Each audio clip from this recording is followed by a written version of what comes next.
নতুন বছরে চীন রাষ্ট্রপতি শি জিনপিং বলেন, তাইওয়ানের 23 মিলিয়ন জনগণ চীনের, তাইওয়ান চীনের অবিচ্ছিন্ন অংশ, তাই যে কোনো প্রকারে তাইওয়ানকে চীনের সঙ্গে যুক্ত করা হবে।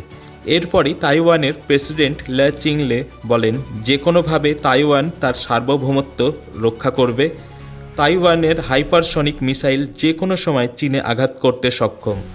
তার জন্য 411 মিলিয়ন আমেরিকান ডলারে ইউনফু-2 মিসাইলকে আধুনিকরণ করবে। এছাড়াও আমেরিকার সহায়তায় সুপারসনিক মিসাইলের ওপর কাজ চলছে। চীনের বেজিংয়ের যে কোনো লক্ষ্যবস্তুকে আঘাত করতে সক্ষম হবে তাইওয়ানের এই মিসাইল। চীনের নৌজাহাজ, যুদ্ধজাহাজ মাঝে মধ্যেই তাইওয়ানের সীমানায় প্রবেশ করে। এদিকে নজর রেখেই তাইওয়ান হাইপারসনিক মিসাইল তৈরি করতে বড় পদক্ষেপ নিচ্ছে। এ বিষয়ে আরও জানতে কলকাতা সমাচার চ্যানেলটি লাইক করুন, সাবস্ক্রাইব করুন ও বেল আইকনটি প্রেস করুন। ধন্যবাদ।